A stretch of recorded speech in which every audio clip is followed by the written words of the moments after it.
இந்த உலகத்துல ஒரு கேள்வி ரொம்ப முக்கியம். யார நம்பணும்? இந்த கேள்விக்கு தவறான பதில் சொன்னா வேலை போகும், பணம் போகும், மன நிம்மதி போகும். சாணக்கியர் ஒரு விஷயத்த ரொம்ப தெளிவா சொல்லியிருக்கார். எல்லாரையும் நம்பு, ஆனா அந்த நம்பிக்கைய சோதனை பண்ணு. இந்த ஒரே வரியில வாழ்க்கையோட பெரிய பாடம் இருக்கு. ஏன் இந்த விஷயம் முக்கியம்? நாம எல்லாருமே யாரையோ ஒருத்தரை நம்பி தான் வாழ்றோம். நண்பன், குடும்பம், அலுவலக சக ஊழியர், வியாபார கூட்டாளி. ஆனா நிறைய பேர் சொல்ற ஒரே வரி என்ன? நான் நம்புன ஆள் தான் என்னை ஏமாத்துனான். இங்க கேள்வி என்னன்னா, தவறு அவனுக்கா இல்ல கண்மூடித்தனமா நம்புன நமக்கா? சாணக்கியர் யார்? சாணக்கியர் புனிதவாதி கிடையாது. உற்சாக பேச்சாளர் கூட கிடையாது. அவர் ஒரு யதார்த்த சிந்தனையாளர். மக்கள், அதிகாரம், பகை, நட்பு, வாழ்வதற்கான நுண்ணறிவு எல்லாத்தையும் நேரடியா பார்த்தவர்.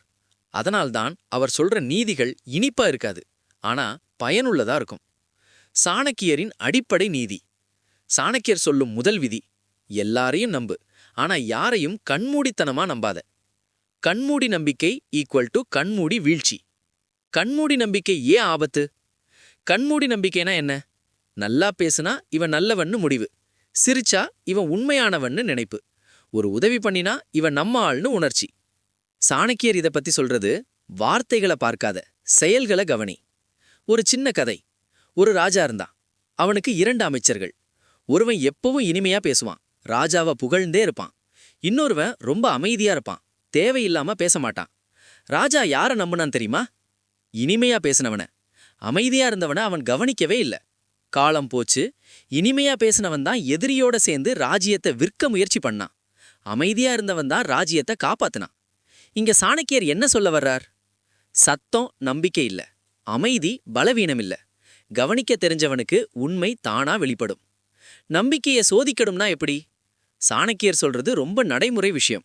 யாரையாவது நம்பணும்னா முதல்ல பெரிய விஷயம் இல்ல, பணம் இல்ல, ரகசியம் இல்ல, சின்ன பொறுப்பு. சின்ன பொறுப்புல நேர்மையா இருந்தா அடுத்த நிலை நம்பிக்கை, இல்லன்னா அந்த இடத்திலேயே தூரம். நண்பர்களை பற்றிய உண்மை. நண்பர்களுக்குள்ள நிறைய பேர் பண்ற பெரிய தவறு என்ன தெரியுமா? இவன் நம்ம நண்பன் தான்னு சொல்லி எல்லாத்தையும் சொல்லிடுறது. பிரச்சனைகள், பண விஷயம், எதிர்கால திட்டங்கள். சாணக்கியர் தெளிவா சொல்றார், எல்லாரும் நண்பர்கள் கிடையாது. சில பேர் தகவல் சேகரிப்பவர்கள். வலுவான வரி. உன் பலவீனம் தெரிஞ்சா உன் பலத்தையும் கட்டுப்படுத்த முடியும். அலுவலக வாழ்க்கை உண்மை. அலுவலகத்துல எல்லாரும் சிரிப்பாங்க, எல்லாரும் நட்பா இருப்பாங்க. ஆனா எல்லாரும் உனக்கு நல்லது நினைப்பாங்கன்னு நம்பாத. சாணக்கியர் சொல்லும் அறிவுரை: வேலையில நட்பாயிரு, ஆனா தனிப்பட்ட விஷயங்களில் திறந்து விடாதே. யார நம்பணும், யார நம்பக்கூடாதுன்னு தெரிஞ்சா வாழ்க்கையில பெரிய சேதங்களை தவிர்க்கலாம். Think sharp. முந்தைய பகுதியில நாம என்ன பார்த்தோம்? எல்லாரையும் நம்பலாம், ஆனா கண்மூடி நம்பக்கூடாது. இப்போ இன்னும் ஆழமா போகலாம். ஏன்னா சாணக்கியர் சொல்றது இதுதான். எதிரி எப்போதும் எதிரி மாதிரி வரமாட்டான். அவன் பெரும்பாலும் நண்பன் மாதிரி தான் வருவான். போலி நண்பர்கள் யார்? சாணக்கியர் ஒரு கடுமையான உண்மையை சொல்றார். உன் முன்னால சிரிக்கிறவன் எல்லாரும் உன் நண்பன் கிடையாது. போலி நண்பன் எப்படின்னா, உன் வெற்றியை பார்த்து வாயால சந்தோஷப்படுவான், ஆனா மனசுக்குள்ள ஒளிஞ்ச பொறாமை இருக்கும். ஒரு அடையாளம்: நீ தோல்வி அடைஞ்சா சில பேர் ஆறுதல் சொல்லுவாங்க, ஆனா கவனிச்சு பாரு, அவங்களோட குரல், அவங்களோட கண், அங்க உண்மை தெரியும். சாணக்கியர் சொல்றார், உன் துயரத்தில் யாருக்கு சுகம் தெரிகிறதோ அவன்தான் உன் ஆபத்து. சாணக்கியர் கதை. ஒரு அரசனுக்கு ஒரு நெருங்கிய நண்பன் இருந்தான். எப்பவும் கூடவே இருப்பான், அனைத்து ரகசியங்களும் தெரியும். ஒரு நாள் சாணக்கியர் கேட்டார், இந்த மனிதனை எப்படி இவ்வளவு நம்புறீங்க? அரசன் சொன்னான், என்னை விட அவன் எனக்காக அதிகம் செய்கிறான். சாணக்கியர் மெதுவா சொன்னார், அவன் உனக்காக அதிகம் செய்கிறான்னா அவன் உன்னால் அதிகம் பெறவும் முடியும். அதிக நெருக்கம் எப்பவும் பாதுகாப்பு கிடையாது. சில நேரம் அதுதான் பெரிய ஆபத்து. நடிப்பு எப்படி புரிஞ்சுக்கணும்? சாணக்கியர் சொல்ற ஒரு முக்கியமான வழி: வார்த்தைகள் மாறும், நடத்தை மாறாது. ஒருத்தன் ஒவ்வொரு சூழ்நிலையிலையும் வேற வேற மாதிரி பேசுறான்னா அவனுக்கு ஒரு முகம் இல்ல, பல முகங்கள். உன் எதிரி யார்? சாணக்கியர் ரொம்ப தெளிவா சொல்றார், உன் வாழ்க்கையில 3 பேரை கவனி. உன் வளர்ச்சியை பார்த்து அமைதியாகிறவன், உன் வெற்றியை சாதாரணமா காட்டுறவன், உன் தவறுகளை பெருசா பேசுறவன். இவங்க யார் தெரியுமா? மறைமுக எதிரிகள். வலுவான வரி. உன் வெற்றியை தாங்க முடியாதவன் ஒரு நாள் உன்னை இழுக்க முயற்சி பண்ணுவான். ஏன் சில பேர் நம்ம கூடவே இருப்பாங்க? ஒரு கேள்வி கேளுங்க. சில பேர் நம்ம வாழ்க்கையில ஏன் ஒட்டிக்கிட்டு இருப்பாங்க? நட்பு காரணமா, அன்பு காரணமா? சாணக்கியர் பதில் சொல்றார், பல பேருக்கு நட்பு தேவையில்லை, பயன் தேவை. சின்ன நிஜ உதாரணம். நீ முன்னேற வரைக்கும் கூடவே இருப்பான். நீ நிக்க ஆரம்பிச்சா அமைதியா மறையறான். இதுதான் பயன் அடிப்படையிலான நட்பு. உண்மையான நண்பன் யார்? சாணக்கியர் சொல்லும் உண்மையான நண்பன் உன் முன்னாடி உண்மையை சொல்லுவான். உனக்கு பிடிக்காத விஷயம்னாலும் சொல்ல தயங்க மாட்டான். அவனுக்கு உன் சிரிப்பை விட உன் வாழ்க்கை முக்கியம். ஒரு விஷயம் மட்டும் நினைவில் வைங்க. எல்லாரும் உன் பக்கம் இல்லை, எல்லாரும் உன் எதிரியும் இல்லை. ஆனா கவனிக்காதவன் தான் அதிகம் பாதிக்கப்படுவான். சாணக்கியர் சொல்லும் வாழ்க்கை மந்திரம்: மக்களை நம்பு, ஆனா கண்களை குழுதை. பேச தெரிஞ்சவனாக இரு, ஆனா அமைதியை இழக்காதே. இப்போ ஒரு முக்கியமான இடத்துக்கு வந்திருக்கோம். நட்பு, உறவு, நம்பிக்கை, இவை எல்லாத்தையும் ஒரே விஷயம் சோதிக்கும். அது என்ன தெரியுமா? பணம். சாணக்கியர் சொல்றார், ஒரு மனிதனை முழுசா புரிஞ்சிக்கணும்னா அவனுக்கு அதிகாரம் அல்லது பணம் கொடு. பணம் வந்ததும் மனிதன் மாறுவானா? பல பேர் சொல்லுவாங்க, பணம் வந்தா அவன் மாறிட்டான். ஆனா சாணக்கியர் சொல்றது வேற. பணம் மனிதனை மாற்றாது, அவன் உள்ள இருக்கிறத வெளியே கொண்டு வரும். அதுதான் உண்மை. யாருக்கு பணம் கொடுக்க கூடாது? சாணக்கியர் ரொம்ப தெளிவா சொல்றார். இந்த 3 பேருக்கு பணம் கொடுக்காத. 1. உன் நிலைய மதிக்காதவன், இன்று நின்னா நாளை உன்னை மறந்துடுவான். 2. உன் பணத்தை உன் பணம் மாதிரி நினைக்காதவன், இவன்தான் தர்றானே என்ற அலட்சியம். 3. உன் தயவை உன் கடமையா நினைக்கிறவன். இவங்க கிட்ட பணம் கொடுத்தா நஷ்டம் பணத்துல மட்டும் இல்ல, உறவுல கூட. ஒரு சின்ன கதை. ஒரு மனிதன் இருந்தான். அவனோட நண்பனுக்கு கஷ்டம்னு கடன் கொடுத்தான். திரும்ப கேட்டதும் அவன் நண்பன் சொன்னா, நீதான் என் நண்பன், இத பெருசா பண்ணாத. சாணக்கியர் சொல்றார், நட்பு கடனாக மாறினால் அது நட்பு இல்லை. அப்போ பணம் கொடுக்கறதுக்கு முன்னாடி இந்த ஒரு கேள்வி கேளுங்க: இந்த பணம் திரும்ப வரலன்னா இந்த உறவு நிலைத்திருக்குமா? பதில் இல்லைனா அந்த பணமும் அந்த உறவும் இழப்புதான். ஏன் பணம் உறவுகளை உடைக்கும்?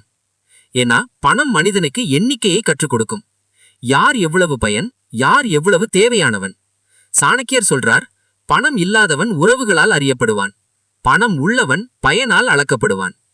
உன்னை பயன்படுத்துறவனா எப்படி கண்டுபிடிக்கிறது? இந்த 3 விஷயம் கவனி. அவனுக்கு தேவை வந்தா உடனே உன்னை நினைப்பான். நீ உதவி கேட்டா இப்போ டைம் இல்லன்னு சொல்லுவான்.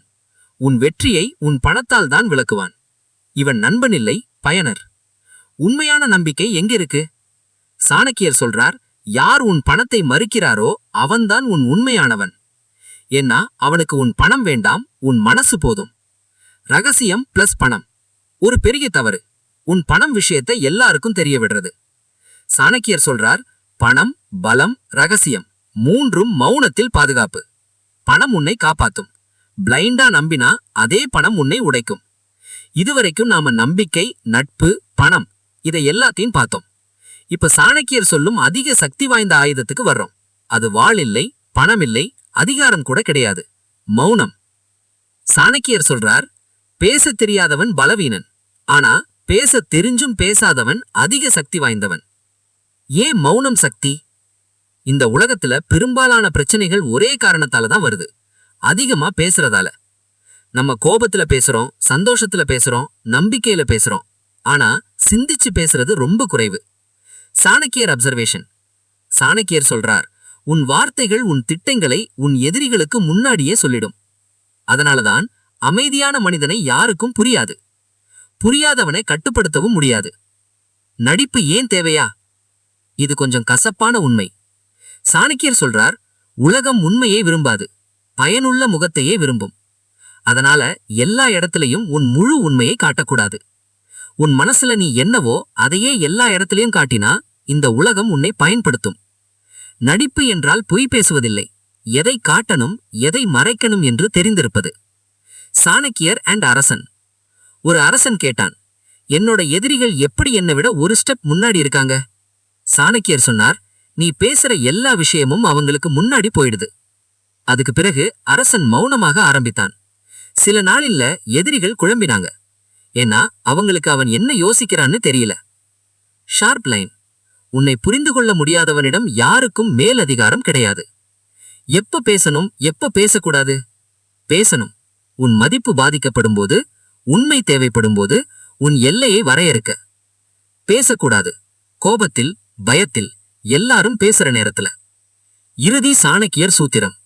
சாணக்கியர் சொல்லும் கடைசி வாழ்க்கை விதி: நம்பிக்கையுடன் இரு, ஆனா கண்களை குழுதாதே. பேசத் தெரிஞ்சவனாக இரு, ஆனா அமைதியை இழக்காதே. இதுதான் ஷார்ப் திங்கிங். இந்த சேனல் அமைதியாக உங்களுக்குள்ள கிளாரிட்டியை உருவாக்கும். ஏன்னா கிளாரிட்டி இல்லனா ஸ்பீட் வேஸ்ட். இதுதான் திங்க் ஷார்ப் தமிழ். இந்த வீடியோ உங்களை யோசிக்க வைத்திருந்தா ஷேர் பண்ணுங்க, சப்ஸ்கிரைப் பண்ணுங்க. ஏன்னா இந்த உலகத்துல சத்தம் அதிகம், ஆனா கிளாரிட்டி ரொம்ப கம்மி. Think sharp, live smart.